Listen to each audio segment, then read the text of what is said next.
이 시간 우리에게 주시는 하나님의 말씀 마가복음 4장 1절에서 9절까지 말씀입니다. 마가복음 4장 1절에서 9절 말씀 신약성경 58쪽에 있습니다. 예수께서 다시 바닷가에서 가르치시니 큰 무리가 모여들거늘 예수께서 바다에 떠있는 배에 올라 앉으시고 온 무리는 바닷가 육지에 있더라. 이에 예수께서 여러 가지를 비유로 가르치시니 그 가르치시는 중에 그들에게 이르시되 들으라. 씨를 뿌리는 자가 뿌리러 나가서 뿌릴새 덜어는 길가에 떨어지매 새들이 와서 먹어버렸고 덜어는 흙이 얕은 돌밭에 떨어지매 흙이 깊지 아니하므로 곧 싹이 나오나 해가 곧은 후에 타서 뿌리가 없으므로 말랐고 덜어는 가시떨기에 떨어지매 가시가 자라 기운을 막음으로 결실하지 못하였고 덜어는 좋은 땅에 떨어지매 자라 무성하여 결실하였으니 30배나 60배나 100배가 되었느니라 하시고 또 이르시되 들을 귀 있는 자는 들으라 하시니라. 아멘. 샬롬. 주님의 평강이 함께하기를 소원합니다. 아멘. 예수님께서 지상에 계실 때 행하신 3대 사역이라는 것이 있습니다. 소위 3대 사역 이렇게 부르는데요. 어떤 것이 있을까요? 가르치시고 치료하시고 전파하시고 이것이 바로 3대 사역입니다. 가르치시고 치료하시고 전파하시고 지상에 계실 때 이 세 가지 일들을 크게 하신 것이죠. 가르치는 일, 치료하는 일, 전파하는 일들을 하셨습니다. 오늘 본문에서 예수님께서는 가르치시는 사역을 하십니다. 예수님의 가르치심에 주된 내용이 있겠죠. 그 주된 내용은 하나님 나라에 관한 말씀입니다. 예수님께서는 하나님 나라의 비밀에 대해 비유로, 오늘 본문의 비유로 말씀하십니다. 하나님 나라에 참된 가족이 있다는 말씀을 우리가 들은 적이 있는데요. 하나님 나라의 참된 가족은 누구든지 하나님의 뜻대로 행하는 자가 바로 하나님 나라의 참된 가족입니다. 누구든지 하나님의 뜻대로 행하는 자. 하나님의 뜻대로 행하기 위해서는 먼저 하나님의 뜻이 무엇인지를 분별해야 하겠죠. 하나님의 뜻이 무엇인지 분별하고 하나님의 뜻을 알아야 하나님의 뜻대로 행할 수 있습니다. 하나님의 뜻을 잘 분별하고 싶은데 어떻게 해야 할까요? 주님이 우리에게 말씀해 주실 때, 말씀하실 때 잘 들어야 합니다. 귀가 좋아야 됩니다. 귀가 밝아야 합니다. 육신의 귀가 아니라 영적인 귀가 밝아야 합니다. 오늘 본문은 씨 뿌리는 비유인데요. 그 시작과 끝을 잘 살펴볼 필요가 있습니다. 씨 뿌리는 비유 어떻게 시작할까요? 3절에 보시면 들으라 그렇게 시작해서 9절에 보면 들으라 그렇게 끝이 납니다. 역시 듣는 것을 중요하게 강조하고 있죠. 3절 말씀입니다. 들으라. 씨를 뿌리는 자가 뿌리러 나가서 분명히 들으라 하고 시작하죠. 9절 말씀입니다.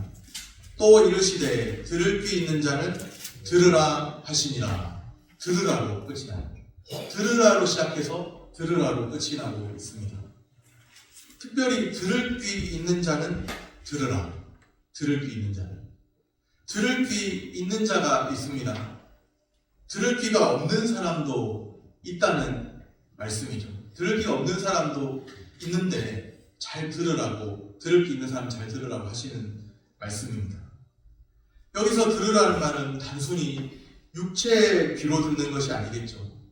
하나님이 우리에게 말씀하실 때, 우리 주 예수님이 우리에게 말씀하실 때 그 말씀을 듣고 깨달으라는 의미입니다. 지금 예수님께서는 하나님 나라의 참된 가족이 누구이며 또 하나님 나라는 어떤 나라이며 이런 말씀들을 하고 계세요. 하나님 나라의 비밀에 대해 가르치십니다. 우리는 무엇을 듣기 위해 이곳에 왔는지 모르지만 우리가 정작 들어야 할 것이 있다면 하나님 나라에 대한 말씀입니다. 아멘. 교회당에 와서 우리가 정작 들어야 할 것이 있다면 하나님이 어떤 분이시고 하나님의 나라는 어떤 나라이고 그것을 우리가 들어야 해요. 하나님 나라의 비밀을 말씀하시는데 교회당에 오기는 왔지만 몸은 왔지만 생각은 다른 데 있고 하나님 나라에 관심이 없다면 참 안타까운 일입니다. 주님의 교회에 와서 하나님 나라가 어떠한 나라인지 또 주님의 교회 어떤 곳인지 우리가 알아가야 하는데요. 하나님 나라의 비밀에 대해 어떤 이는 듣고 깨닫습니다. 그리고 기뻐합니다. 그런데 하나님 나라의 비밀에 대해 깨닫지 못하는 이도 있습니다. 보기는 보아도 알지 못하고 듣기는 들어도 깨닫지 못하고 그러면 그 듣는 것이 무슨 소용이 있을까요? 보기는 보아도 알지 못하고 듣기는 들어도 깨닫지 못하고 그 듣는 것이 본다고 하는 것이 듣는다고 하는 것이 무슨 소용이 있겠습니까? 들을 귀 있는 자는 들으라. 그 말씀은 들으면 좋고 그냥 못 들어도 어쩔 수 없고 못 들어도 괜찮고 이런 게 아니에요. 그런 뉘앙스가 아닙니다. 들을 귀가 없는 자에 대한 경고의 말씀입니다. 누가 예수님의 참된 가족인가? 누가 하나님 나라의 진정한 구성원인가? 예수님의 말씀을 잘 듣고 깨달아서 그 말씀대로 순종하는 자입니다. 아멘. 하나님 아버지의 뜻대로 행하는 자입니다. 아멘. 율법에 대한 순종, 불순종의 길이 생명과 사망의 갈림길이라는 것을 아십니까? 율법에 대해 순종하고 또는 불순종하고 하는 그 길이 생명의 길, 사망의 길, 갈림길이에요. 순종하는 길은 율법에 순종하는 길은 생명의 길, 율법에 불순종하는 길은 사망의 길. 그러하듯이 예수님의 말씀을 듣고 안 듣고의 문제는 생명이냐 사망이냐, 생명길로 가고 있느냐 사망길로 가고 있느냐 하는 그런 중요한 갈림길에 놓여 있는 것이 됩니다. 주님은 오늘 우리에게도 분명히 말씀하십니다. 자기 백성에게, 자기 자녀에게 말씀하세요. 들을 귀 있는 자는 들으라. 주님이 제자들에게도 말씀하시고 우리에게도 말씀하십니다. 그 말씀, 주님의 그 말씀은 우리의 상태를 돌아보게 합니다. 오늘 말씀을 듣는 우리의 귀는 어떤가요? 우리의 귀는 주님의 말씀을 듣고 있을까요? 아니면 다른 세상의 목소리는 듣는데 귀가 밝지만 주님의 말씀을 듣고 깨닫는 데는 귀가 밝지 않은 그런 상태에 있을까요? 여전히 말씀을 듣는다고 하는데 여전히 자신의 주장을 고집하고 주님의 말씀에는 무감각한 그런 모습은 아닌지 우리 자신을 잘 살펴보시기를 바랍니다.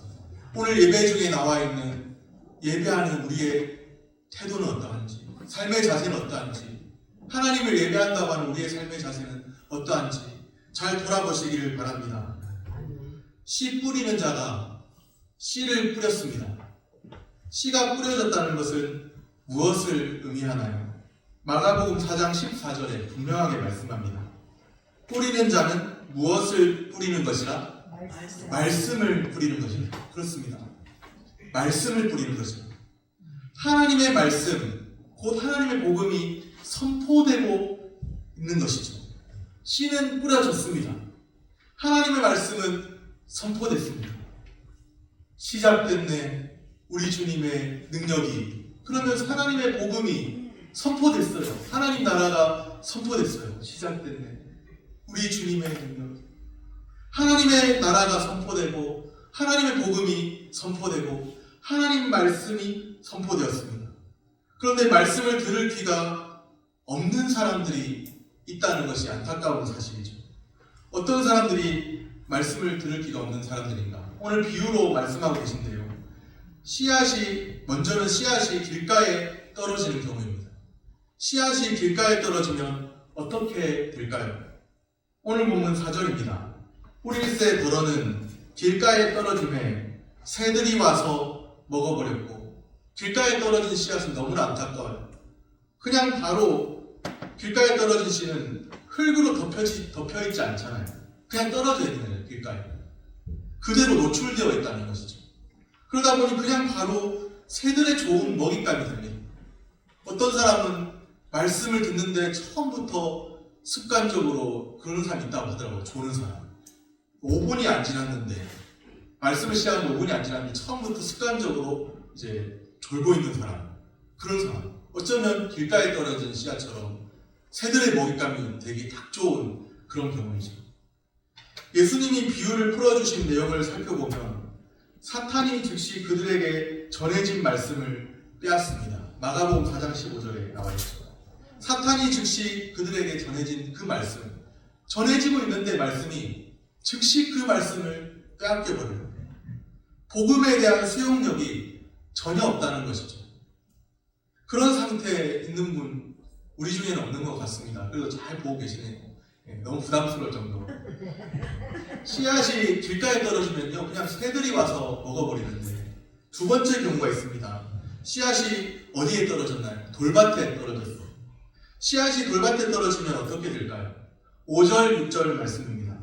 더러는 흙이 얕은 돌밭에 떨어지매 흙이 깊지 아니하므로 곧 싹이 나오나 해가 고든 후에 타서 뿌리가 없으므로 말랐고, 표면상으로는 흙이 얕은 돌밭에 떨어진 씨는 길가에 떨어진 씨보다 그래도 조금 나은 것 같기도 해요. 표면상으로는.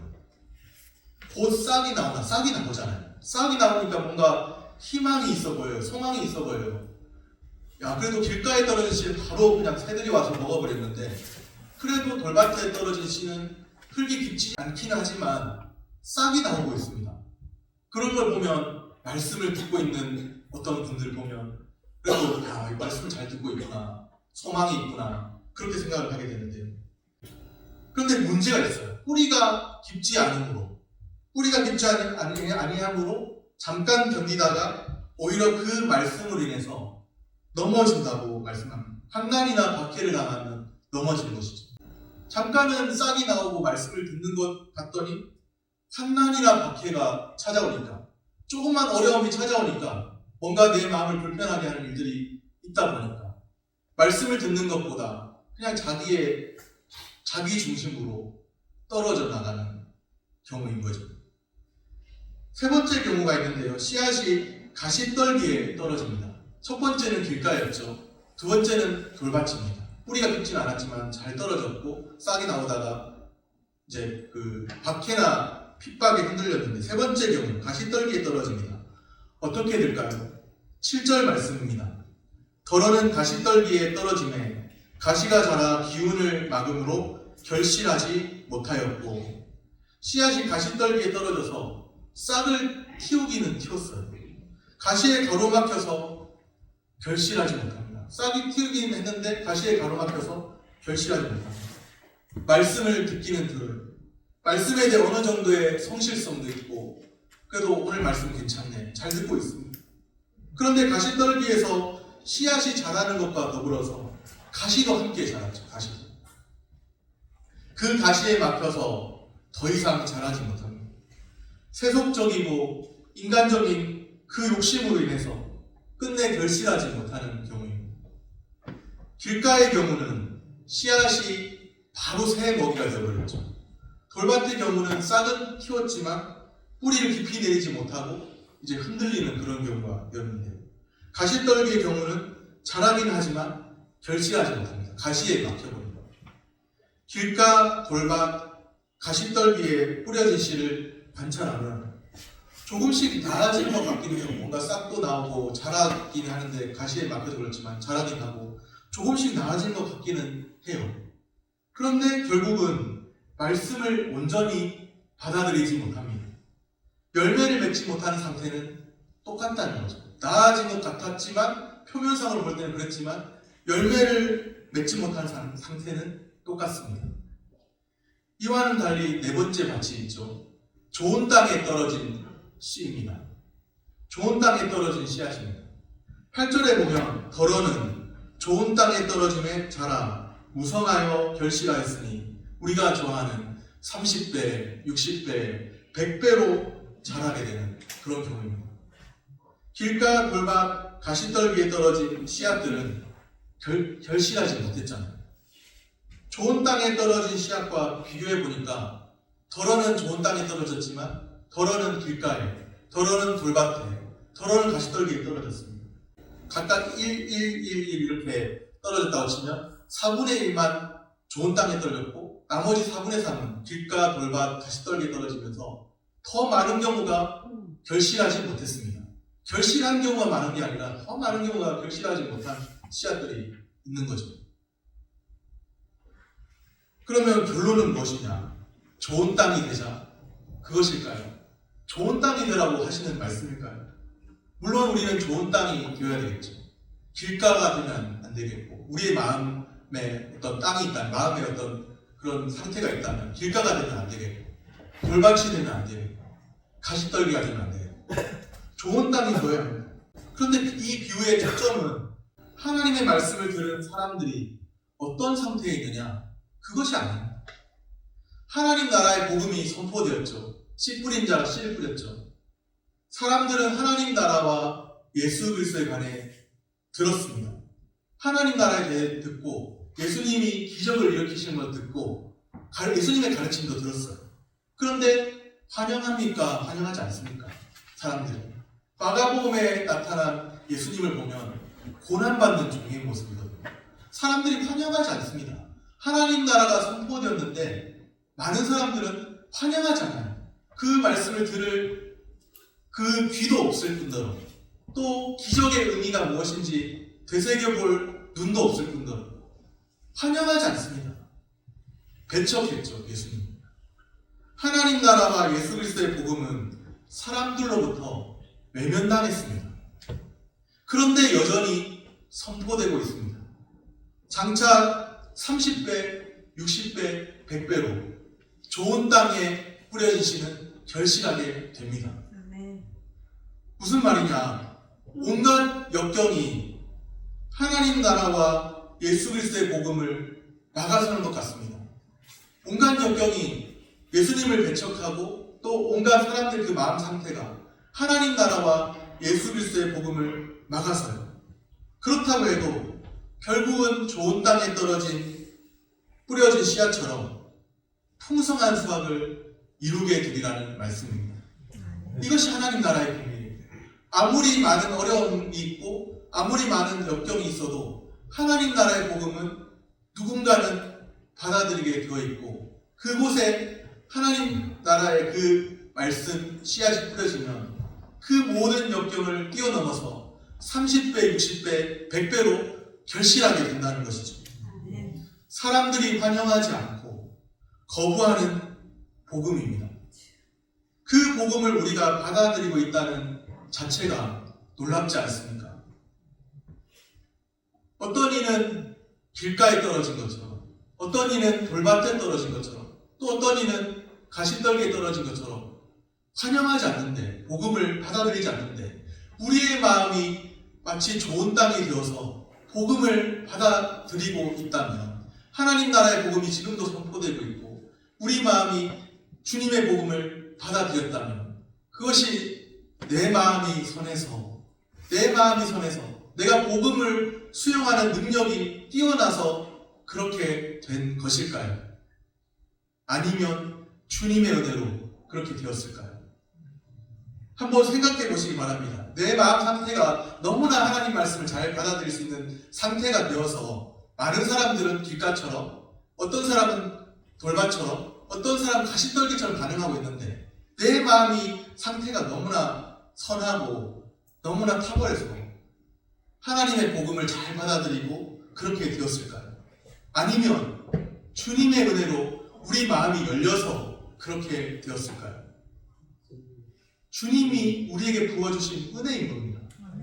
내가 그냥 잘해서 내 안에 선함이 있어서 내가 좋은 땅이 된 게 아니라, 그래서 이 비유는 우리가 좋은 땅이 되봅시다 이게 아니라, 우리가 좋은 땅이 되어 있다는 자체는, 좋은 땅에 되어 있다는 그 자체는 주님이 우리 가운데 은혜를 부어주셔서 그렇게 뿌려진 거예요. 좋은 땅. 우리가 스스로 잘나서가 아니라 주님의 은혜로 우리가 좋은 땅같이 된 거예요. 사실 우리 자신을 바라보면요, 다른 사람들과 비교해봐도 상대평가를 해봐도 비슷합니다. 길가나 돌밭이나 가시떨기나 우리는 어쩌면 우리 스스로를 볼 때는 거기에 가까운 사람들이에요. 우리 스스로를 볼 때는 좋은 땅이 아니라 저 자신도 그렇습니다. 우리 사모한테 물어보세요. 제가 좋은 사람이라고 하는지 안 좋은 사람이라는지 마음 상태가 벌써 제 마음이 좋다고 평가를 잘 안 합니다. 이렇게 인정 잘 안 해요. 그래서 참 보면요, 제 마음을 제 스스로 볼 때도요, 길가냐 돌밭이냐 가시떨기냐 좋은 땅이냐 했을 때는 제 모습을 제가 스스로 볼 때도 좋은 땅 같지 않은데 이런 생각이 듭니다. 어떻습니까? 우리 성도님들 한 분 한 분은 나는 다른 사람들과 달리 좋은 땅이어서 하나님 말씀을 잘 받아들이고 옥토다 이렇게 생각이 되십니까? 그래서 우리가 좋은 땅이 되봅시다 이렇게 해야 되는 겁니까? 그게 아니라 이미 우리가 좋은 땅처럼 주의 은혜의 복음을 수용했다고 한다면 그것 자체도요 하나님의 은혜라는 겁니다.